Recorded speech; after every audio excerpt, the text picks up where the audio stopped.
Hey everybody, welcome back to Death Trooper Reviews. This is my first on-camera review, so I'm super excited, and we're gonna go straight into it today. We're not gonna be jibber-jabbering about anything. So, Jurassic World Dominion is what we're gonna be talking about. It's typically regarded as one of the worst, if not the worst, Jurassic movies ever made by majority and lots of fans of the franchise, and I think it's pretty disrespectful. So today, I'm here to talk to you about how I really like this movie, and it just holds a very special place in my heart where a lot of other movies they just can't like get to, because they're not like this special to me. So we're gonna obviously start with the stuff everyone cares the most about, the dinosaurs. They introduced a lot of prehistoric species in this movie, and I say that because they added more than just dinosaurs, as most of you should know by now.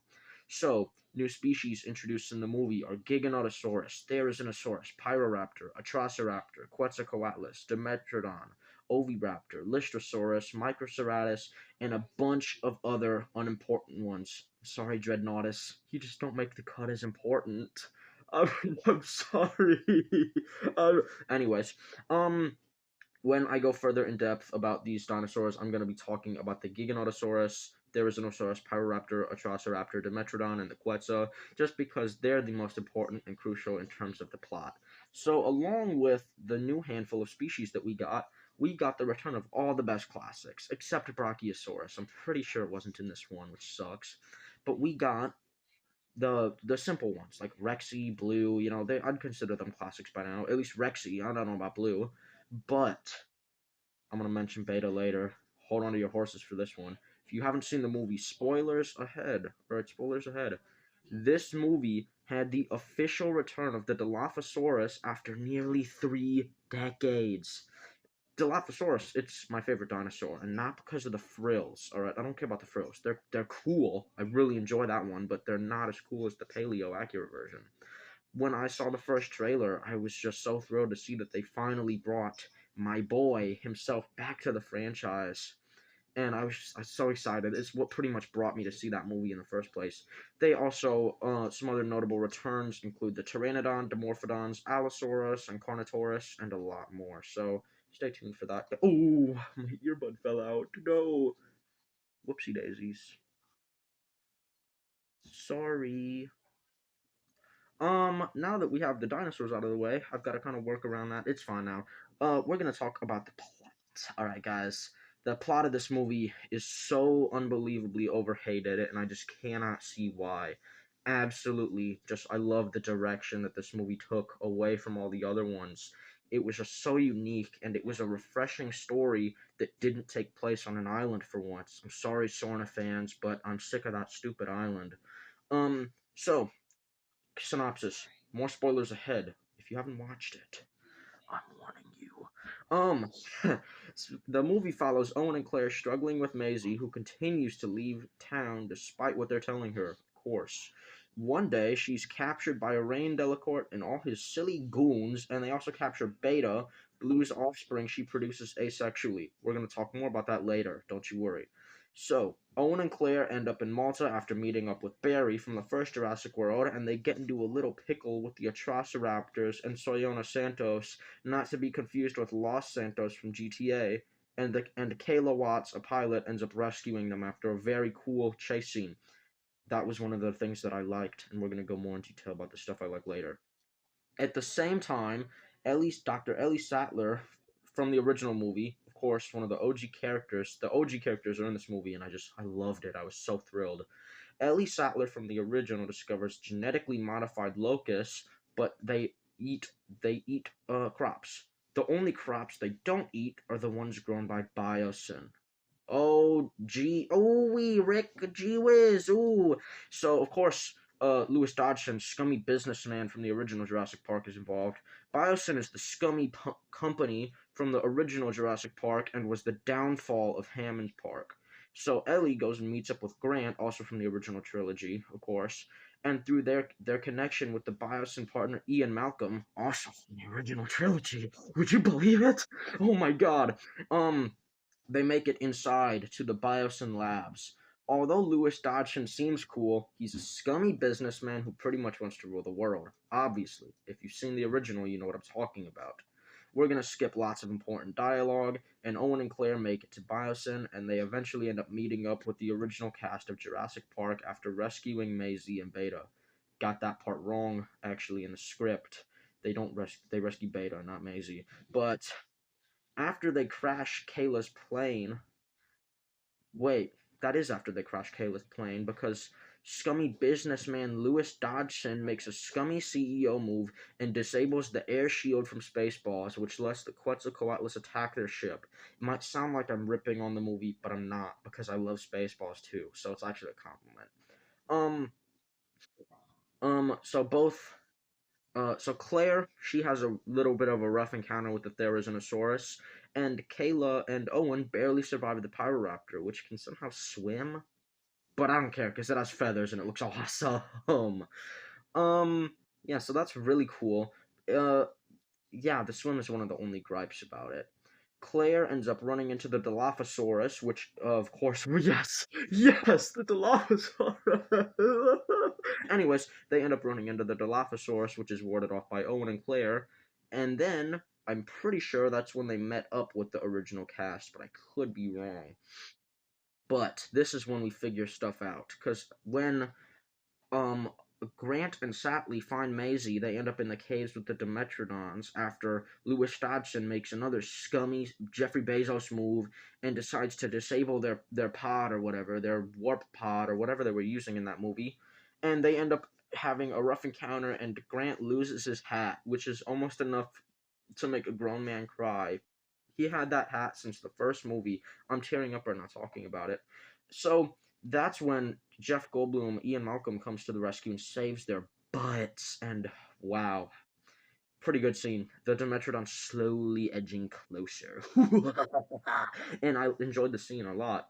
But we figure out later in the movie that Maisie, the clone that was from Fallen Kingdom, Maisie, was actually asexually reproduced by the original Maisie because she had a very bad disease, so she genetically modified herself to do that, and then she took the disease out of the clone. So she could give so she could have a daughter and give her a better life or something. I don't remember the exact point of that, but we're gonna skip more stuff to times for time's sake, and we get to Smokey Bear's worst nightmare, a giant forest fire caused by another scummy decision by Lewis Dodgson, which was to burn all of the genetically modified locusts and release them so that no one would ever find them. Doesn't that sound like a scummy business move? Now, no. We're gonna talk more about that later because I know you have problems. I know you have problems with that. Just keep it in your head, alright? I'm keeping it in mine, keep it in yours. So, Grant, Sattler, and Maisie do have the encounter with the Dimetrodons, as I said, and Malcolm saves them. And when the two groups meet, they have another very close encounter with, oh my god, the Giganotosaurus. And what am I gonna say about the Giga? I absolutely love the Giganotosaurus in this movie. It is such a menacing creature. I couldn't get my hands on the Hammond Collection one, guys. Please forgive me. I love it so much, but I couldn't get one. I absolutely love the Giganotosaurus. It's just amazing to see it get adapted and in such a menacing, massive creature, like a menacing stance and it really is like one of the most powerful dinosaurs in the franchise when you go power scale it because you're a little stupid little nerd. But I absolutely love the way it was adapted. I know lots of people hate the design, but I just think it's so cool. So after they have the close encounter with the Giganotosaurus, they end up in the center after all the dinosaurs are called with their genetic brain implants that were from Manticorp in Chaos in Jurassic World Camp Cretaceous, if you remember that.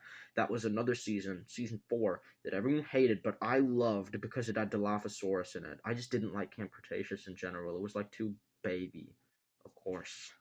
It wasn't like they never killed anyone off. It was kind of lame. It wasn't good because the Dilophosaurus wasn't in it, but then he was. Oh my god, he was in it. Oh my goodness. Anyways, I'm going off topic again, even with the script. So The Giganotosaurus nearly kills the T Rex, just like in the prologue in the movie where he does kill it, which could possibly be genetic memory in the franchise. Am I thinking right? I think so. And then the Therizinosaurus pulls up, and the Therizinosaurus is blind, which is also pretty cool. And him and the T Rex team up to kill the Giganotosaurus, which is a CGI spectacle. It should be my desktop wallpaper. It's not. I have the Queen, the Emperor Leviathan from Subnautica, but I might change it, guys. I might go change it. But it was so cool. And then everyone goes home. Claire and Owen are reunited with Maisie, and Blue's reunited with Beta. And then the dinosaurs are fully introduced into the real world. Now, we're gonna start talking about this. I want to start with everything I just love about the movie. We're going to start with the acting. The acting is exceptionally well done on all sides, both the returning and new members. Seeing the cast of the original Jurassic Park reform and seeing their dynamics as they've grown throughout the films they were in is just so fascinating to me. I just loved seeing how they had adapted since that first movie where they were all together. Seeing them together again 5 movies later, it was just incredible. It seems although a lot of the writing is slightly cringeworthy, or just a little bit of the writing's cringeworthy, especially with Dodson. I think a lot of the characters shine just so well in the movie, especially the originals. It's so just incredible, as I've said, seeing them on the big screen again together. The new characters from the World trilogy and just the new characters from this film in general all have very clear motives. Owen and Claire want to rescue Maisie, and so does Kayla, I guess. I don't really know where she comes into that. But um of course it's just awesome. Chris Pratt, of course, shines as Owen as he has in the past 2 movies, including Fallen Kingdom, guys. That one gets hate too. What are you on about? What's your problem? Anyway, sorry. We value all opinions here. Look at me. All of them. Anyways, the new characters like Kayla Watts, Ramsey, Dodson, who was Dodson's assistant. I didn't really mention him. He doesn't have that big of a role in the movie. And Soyona Santos are all very well developed, even though I do think they can be explored further. Soyona and her Raptors, though, her Velociraptor squad, have already gotten more of the spotlight in Chaos Theory, which is very cool in my opinion. And I would just love to see more of the characters from Dominion adapted into that story, especially Ramsey, because I think he could have gotten way more time to shine. But overall, I think the acting and characters are just one of the best parts about the movie. I think I just loved seeing everyone's dynamic with each other, seeing how they interacted, how the old cast interacted with the new cast, and so on and so forth. It's just so cool to me. Up next, CGI and cinematography. I'm gonna get hate for this one. It's the best of the franchise. It's the best it's ever been ever. The practical effects. I'm so glad they opted for that instead of CGI. Practical effects deliver just so much of a lifelike experience compared to the fake CG dinosaurs from the world movies before it, and it really shines and shows. The Giganotosaurus has the most impressive animatronic in the franchise since the original T Rex. It weighed 9 tons of pure mechanic and rubber, and it was just such a remarkable creation. It was incredible. Like it's just the way like it like has the motors in it that just make it breathe. It interacts with the scales on the neck. It's perfect. They didn't need to do all of that, but it just brings out such a lifelike appearance that none of the other movies except the original could truly capture. But then this one used like everything practically, and they didn't have to, but it just shows that they wanted to go the extra mile with this film, which I just really appreciate. The locations like the Malta Dinosaur Market and the Biosyn Labs just have amazing set design. Again, all practical. The Malta aspect of the movie really shows like what people's thought processes were during that time. Like, okay, there's dinosaurs in the world now, and I think I can make money off of this, which is what a lot of the derelict guys were doing, selling their dinosaurs off, auctioning them, fighting them, and betting on them. And I think it's just so cool. It's so interesting to see all these different dynamics of clashing in the movie. You see the hero characters like interacting with all these other characters, like how Kayla sells her Lystrosaurus, which eventually goes to bite the head off an Oviraptor, and it dances around like a headless chicken because it's headless and it's still moving and it's funny. Um, yeah, it's just so awesome, and it really like the dinosaur markets. I feel like really portray how it could be in the real world if people went that route when dinosaurs decided to come back. If of course we managed to bring them back ever, which I doubt. Um, the Biosin labs give the effect of something that just it seems amazing. It seems too good to be true, and then you figure out that it holds a dark secret behind it that dates all the way back to the can of Barbasol, which of course it makes its grand return in this movie, and that was just another detail that I loved seeing in the theater. It was just so cool.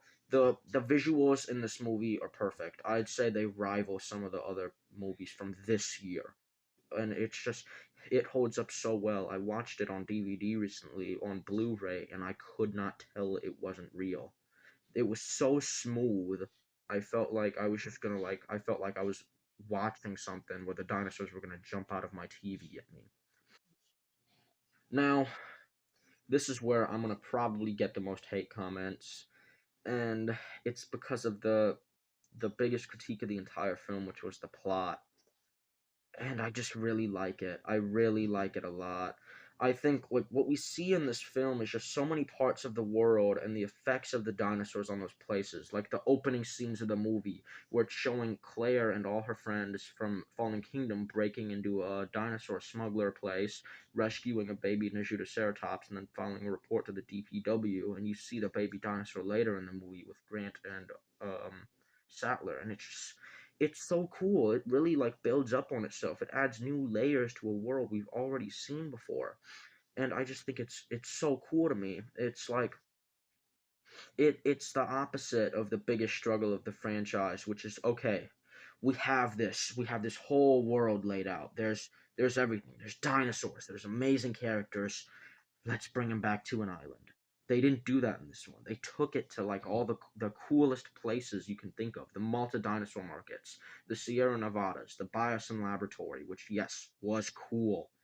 And I think the ridicule for this movie seen with the prehistoric locusts.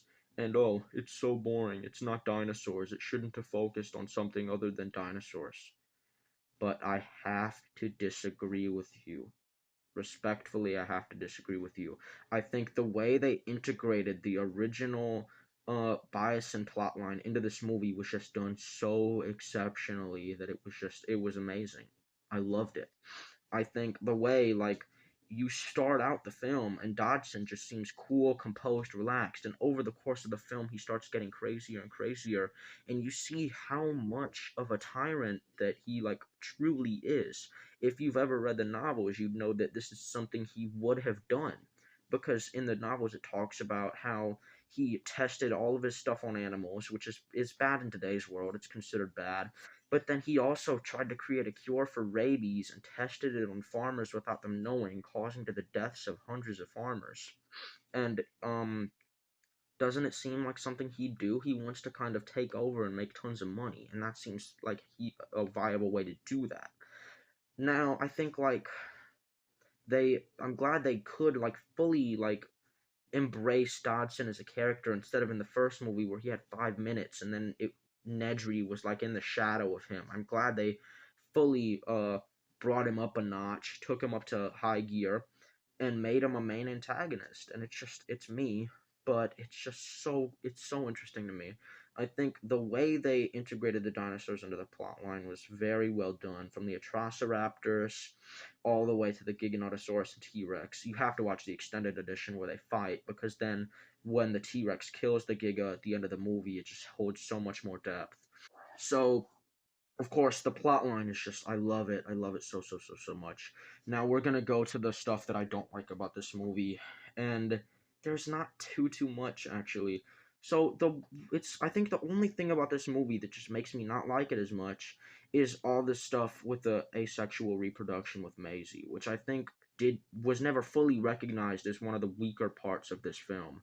I think it did work for Blue producing Beta because they said in the movie that Blue had the DNA of a monitor lizard integrated into her, which allowed her to reproduce asexually, just like monitor lizards can in the real world. So it makes perfect sense because they've said throughout every movie the dinosaurs are modified. They're not originally what they once were. So of course that's why I hate people saying, "Oh, they're inaccurate." Shut up. Sorry, I don't want to say that. That's not very um respectful towards other people's opinions. I respect all opinions. But yeah, I think it makes no sense for a human to reproduce asexually from a logical and scientific standpoint. I think it's just confusing. They never really explained if Maisie, the real Maisie, altered her DNA or if she just got pregnant all by herself somehow, but it really doesn't make sense. And yeah, and it's even though this is a weaker part of the movie, I think it's very far outweighed by everything else that I just loved about it. And of course, this is the last little bit. It's not really my review, it's more of what I think about this movie in general. It holds such a special place in my heart among all these other movies. I loved the Jurassic franchise before I even saw the original for the very first time, and it's always been so special to me. It's been similar with Alien. I watched the original movie after knowing about it for years, and I've just loved it for so long. And I didn't need to watch the movies to love the stories that they were telling.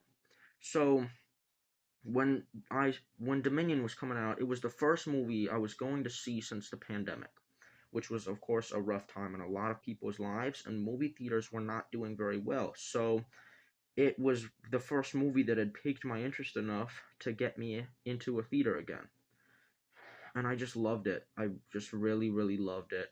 It Seeing the originals reunite and then have a dynamic with the new cast on the big screen was just a truly special feeling to me. It was something that I'd never imagined would have happened, but it did, and it was just amazingly well done.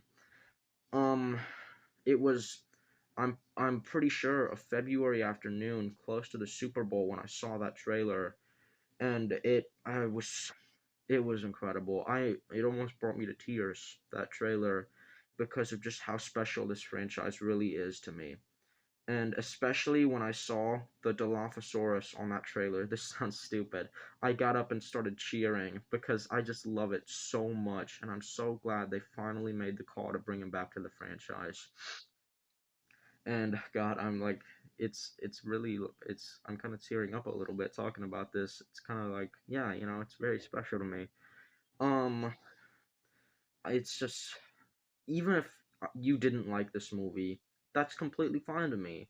It's just so special in my heart, and nothing is ever going to take away the fact of seeing your favorite dinosaurs and characters come back to the big screen for the first time in years and just truly shine. And I just loved it so much. And yeah, I guess that's going to bring me to the end of this video. It's probably my longest video yet, so if you've made it here, I really appreciate you for watching all the way. It means a lot to me, and hopefully this video is out and I didn't procrastinate. No, I'm just joking. So, I would love to hear your thoughts on Jurassic World Dominion, and if you did or didn't enjoy it, because it really does interest me to hear what other people think about the stuff I talk about, and if, like, how different people's opinions can really be on a subject. But I think in the end, Jurassic World Dominion is going to get a 9 out of 10 on my scale. There was just so much magic and like special, just it was so special. I just can't justify ranking it any lower than that, and I can't rank it higher because I think a lot of movies are better than this movie. But it was just incredible. If you've never seen this movie before, I would highly recommend watching it. It's just such a fun experience and good film in my eyes. And even if others don't like it as much as me, I really don't care because it's such. I can't really put into words how much I just love and appreciate this movie and how much joy it just truly brings to me and maybe some other fans of the franchise. But thank you all so much for watching, and I guess I will see you on the next one. Goodbye.